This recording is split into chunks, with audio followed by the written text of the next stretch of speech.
qu'est-ce qu'on va faire là? Alors, en avant-première, Marine, après toi, je t'invite à découvrir l'espace muséographique qu'on est en train de créer sur le moulin. Ouais. C'est pas tout à fait fini, donc je serais très heureux de vous accueillir à nouveau quand vous le souhaitez.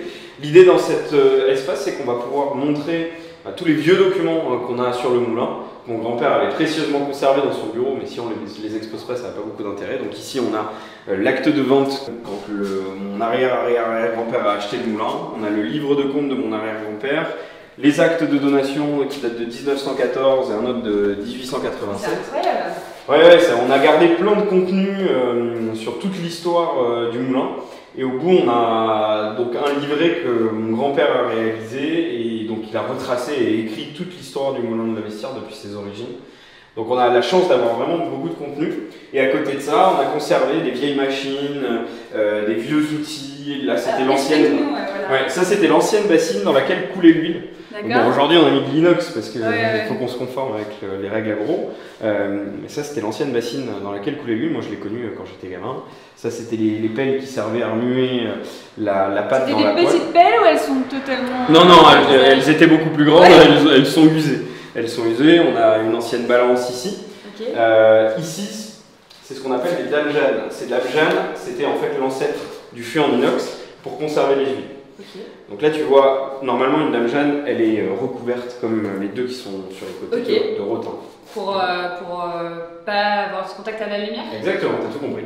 Ça nous permet de conserver de manière optimale les huiles. Ils le faisaient déjà auparavant. Donc c'est pour ça qu'il faut... Ce qui est très important dans la conservation des huiles, c'est qu'elles ne soient pas au contact des UV, parce que ces UV peuvent avoir comme impact d'accélérer leur oxydation ou leur rancissement. Voilà. Pareil dans nos placards. Exactement, il faut bien les conserver dans un placard à l'abri de la lumière et pas à côté d'une source de chaleur. Donc pour la fabrication, il y a 3 grandes étapes. Ouais. La première, c'est qu'on va donc écraser la matière première. Ouais. Que ce soit pour la production d'huile de noix, de noisettes ou d'amandes, le process est exactement le même. La seule différence, c'est qu'ici, donc à l'étape de la meule où on va écraser la matière première, ça prend à peu près une demi-heure pour écraser 40 kg de cerneau de noix, quand ça va nous prendre 1h30 pour écraser 35 kg d'amandons de noisettes ou d'amandons d'amandes. D'accord, pourquoi? Parce que c'est plus dur, c'est plus... Exactement, l'amande et la noisette sont des fruits plus secs, plus durs et moins gras que le cerneau de noix. Ça se ressent sur les rendements à la fin. D'accord, ça équivaut à combien de litrage Ouais. Alors pour la noix, quand on est 40 kg, on va obtenir 21-22 litres d'huile. Okay. Donc on a un rendement un peu plus de 50%. Pour la noisette, on est sur 40-45% de rendement. Et pour l'amande, on est sur 35% de rendement à peu près. D'accord. Tu vois, c'est ce que je te disais au début. On ressent vraiment sur les rendements le fait que les fruits sont plus ou moins secs et les rendements sont associés derrière. Donc cette meule, elle date du XVIe siècle. Elle pèse 500 kg et elle a toujours en fait été dans le moulin, dans la forme du moulin qu'on connaît aujourd'hui. Elle est increvable. Bon, elle fatigue un petit peu en ce moment parce qu'elle tourne beaucoup. C'est une vieille dame et donc là... Il y a un entretien particulier pour ce genre de machine? Oui, alors là on va être obligé de la démonter pour regarder un petit peu les différents rouages. Parce qu'aujourd'hui, comme elle tourne beaucoup, elle fatigue un petit peu, c'est une vieille dame. Mais en soi, toute la maintenance est faite en interne. Donc on y apporte beaucoup de soins. Ici, comme je te le disais, on va mettre donc la matière première. Le but, c'est vraiment de bien écraser cette matière première. Quand on voit que la matière première est bien écrasée... Comment est-ce que tu le vois? Alors là, si on s'approche un peu, tu vois quand la meule est passée, on voit qu'il y a des petits points blancs qui apparaissent. D'accord. Donc là, ça nous prouve que c'est pas suffisamment écrasé. Ces petits points blancs, il reste encore des morceaux de noisettes à l'intérieur. On sait que c'est bien écrasé lorsqu'il n'y a plus de points blancs et que limite on voit la pierre apparaître en dessous. Parce que là, tu vois qu'il y a une meule qu'on appelle la meule tournante qui est au-dessus. Mais en fait, en dessous, c'est aussi un gros bloc de pierre. Et donc, c'est la friction entre ces deux blocs de pierre qui permet d'écraser la matière première. D'accord. Quand on va voir commencer à apparaître ce bloc de pierre et qu'il n'y aura plus de points blancs, on sait que c'est prêt à être amassé. À ce moment-là, pour bien lier la pâte, on va rajouter 1 à 2 litres d'eau. On rajoute une grosse casserole d'eau à l'intérieur pour lier la pâte et que la matière ne soit pas trop sèche. Ce qui va nous donner une pâte qui est homogène. Là, ça nous donne une pâte de noisette qui est prête ensuite à passer à la deuxième étape. Comme ça prend à peu près 1h30 à écraser pour la noisette, on est obligé d'en écraser à l'avance. Parce que sinon, l'étape suivante, elle dure 45 minutes. Donc si on n'en écrasait pas à l'avance, on ne pourrait pas fabriquer en continu dans la journée. Okay. Quand on commence une journée de fabrication, on commence vers 7h30 le matin et on fabrique jusque vers 15h dans l'après-midi. Et vous fabriquez jusqu'à combien? Une journée de fabrication, c'est équivaut à combien de Alors, pour la noix, on fabrique à peu près 200-220 litres. Okay. 220 litres généralement par jour. Pour la noisette, on va fabriquer 150 litres. Et pour l'amande, on est sur 100-110 litres. Donc là, l'objectif, c'est de doubler cette production en ajoutant une meule, etc. Tout à fait. Donc là, la première étape, c'est qu'on ajoute une nouvelle meule. Ce qui va nous permettre dans un premier temps de ne plus avoir à écraser comme ça à l'avance et de fabriquer en continu dans la journée. Et à la rentrée, en septembre, on rajoute une deuxième poêle comme celle-ci et un deuxième pressoir. D'accord. Ça nous permet de doubler nos capacités de production. Mais comme tu peux le voir, de rester complètement, déjà de ne pas dénaturer l'image et l'atmosphère du moulin, de rester complètement artisanal et de faire ce qu'on sait faire en soi.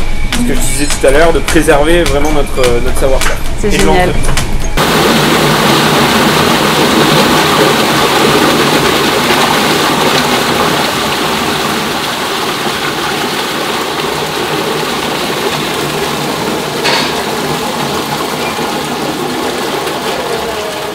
Donc une fois qu'on obtient cette pâte, on passe à la deuxième étape. Ouais.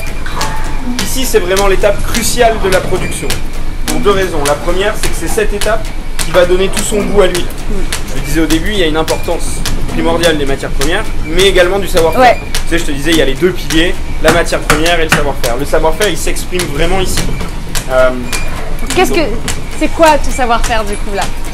Le savoir-faire, c'est la couleur. Ouais. La couleur, l'odorat. La couleur, l'odorat. Et la pâte pour pas qu'elle crame. Ouais, ok, parce que ça chauffe. Il y a combien? C'est quoi la température là? Alors on chauffe jusqu'à 80 degrés. Jusqu'à 80 voilà, ouais. Je dis ça parce que c'est vraiment une torréfaction lente. Okay. La pâte arrive à température ambiante. Et donc on va monter jusqu'à 80 degrés, ce qui va nous permettre d'avoir un goût de noisette légèrement torréfié. C'en est de même pour la noix ou pour l'amande. Mais également de conserver toutes les propriétés nutritionnelles du produit, parce qu'on ne va pas brûler la pâte. Si on la fait chauffer trop fort, l'huile aura un goût trop prononcé, ce ne sera pas une huile qui sera bonne. Si on ne la fait pas suffisamment chauffer, c'est une huile qui va renflouir très vite. Okay. Voilà. Et donc là, l'idée, c'est qu'on fait ça vraiment lentement pour conserver toutes les propriétés nutritionnelles. C'est quoi les propriétés nutritionnelles? Alors pour la noix, on va avoir des oméga 3, pour la noisette, des oméga 6 et des oméga 9.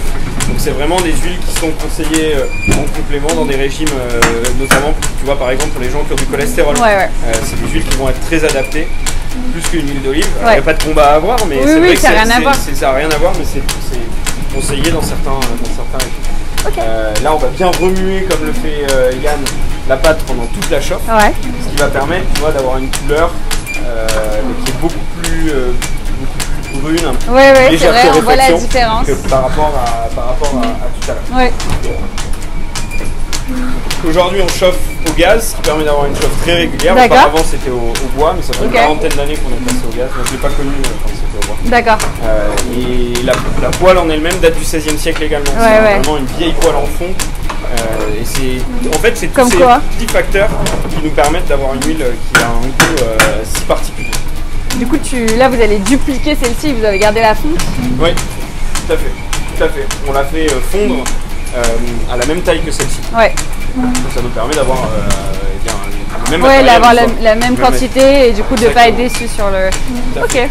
D'avoir la même typicité de produit, à la fin. Donc là ça va pas tarder à être chaud. Comment est-ce qu'on voit que c'est... Ok, c'est la couleur du coup? Oui, tout à fait. C'est la couleur brunie. On va voir des petites bulles d'huile apparaître aussi sur la pâte. C'est tout un ensemble. Et aujourd'hui, on contrôle également la température pour avoir une régularité de produit. C'est plus un contrôle qualité, si tu veux, qu'on a mis en place. Mais en soi, tout se fait à l'œil. C'est vraiment... voilà, tu vois. On est en contrôle. La petite température. Exactement. C'est un thermomètre de fond, ça, non? Ça nous permet d'avoir un contrôle qualité. Ça, c'est pas vraiment un thermomètre de fond, c'est un thermomètre alimentaire. Mais c'est un peu le même système. Donc on met en place des contrôles qualité aussi. L'artisanat n'exclut pas la régularité, et la performance et le contrôle. Donc, la confiance n'évite pas le contrôle. Ouais, c'est ça. Mais c'est un peu la même chose avec l'artisanat. Tu vois, c'est bien d'être artisanal, mais il faut que pour nos clients, pour tes clients, notre huile elle ait toujours le même goût. Donc on s'attache vraiment à avoir un produit régulier, de qualité. Comment tu contrôles du coup? Tu goûtes la température et après on a un contrôle qualité à la fin.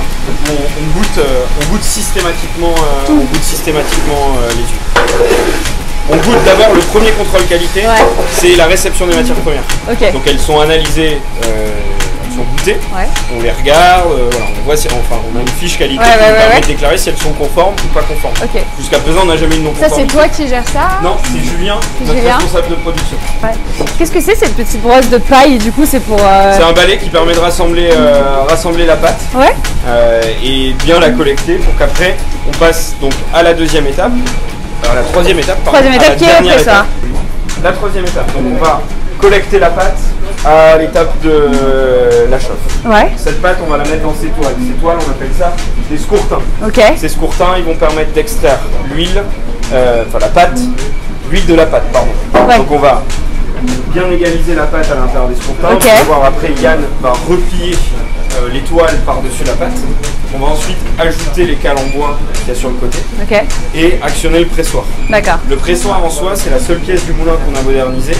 Alors le pressoir est d'origine, enfin il date du 19e siècle, il est un peu plus récent que les autres, mais il date quand même du 19e siècle. Mais on a en soi juste modifié le système de pression, puisqu'auparavant c'était un pressoir manuel, il y avait une vis, tu vois la vis qui est en haut? Oui, La grosse vis qui est en haut. La vis qui est en haut, elle servait d'actionner la presse. Donc il y avait une barre qui partait d'ici, qui arrivait à peu près à ton niveau. Et avec un mouvement de va-et-vient, ça permettait d'actionner le pressoir. C'est un système de cliquet. La vis qui est à l'intérieur du pressoir s'est malheureusement brisée, donc on a été obligé de passer à l'hydraulique. Donc on a ajouté ce vérin qui est ici. Voilà. Comment ça fonctionne du coup? Alors tu vas voir. Tu vas voir juste dans donc là on recouvre, ça s'appelle comment tu m'as dit? Le scourtin. Le scourtin. Voilà. On recouvre le scourtin. La pâte commence à couler. Là on recouvre. Donc là on va ajouter les cales en bois sur le côté. Ce qui va permettre de récupérer de la course parce que le vérin n'a pas une course suffisamment importante pour presser. Ah oui, là on en met quand même beaucoup du bois. Tu vas voir, on ajoute des cales jusqu'en haut. Il y a des cales jusqu'en haut. Ça va presser doucement et du coup ça va couler doucement ou ça va être un... Alors c'est assez puissant, ça va prendre à peu près 10 minutes. 10 minutes, donc on est assez rapide. Le pressoir va rester serré ensuite pendant une vingtaine de minutes, jusqu'à ce que la pâte d'après soit chaude. C'est vraiment un cycle. Et donc là, tu vois, il appuie, on actionne le pressoir, il appuie sur la manette qui est sur le côté du pressoir. Et là, la magie va s'opérer. Donc cette huile on la met à décanter pendant 5 à 6 jours parce qu'il y a toujours un dépôt à l'intérieur qui est complètement naturel. Donc il y a des fines particules de noix, de noisettes ou d'amandes. Tu vois ici. Voilà, tu vois, alors c'est exagéré, hein, dans ce volume d'huile là, il n'y a pas autant de dépôt. Mais c'est pour pouvoir montrer à nos visiteurs à quoi ressemble ce dépôt. Donc la seule perte en soi qu'on a aujourd'hui, c'est ce dépôt là parce que on va mettre à décanter pendant 5-6 jours et ensuite on filtre les huiles pour extraire tout ce dépôt. Pour qu'une fois qu'elles sont mises en bouteille, on ait une huile qui soit vraiment limpide et qu'il n'y ait pas de dépôt de matière à l'intérieur.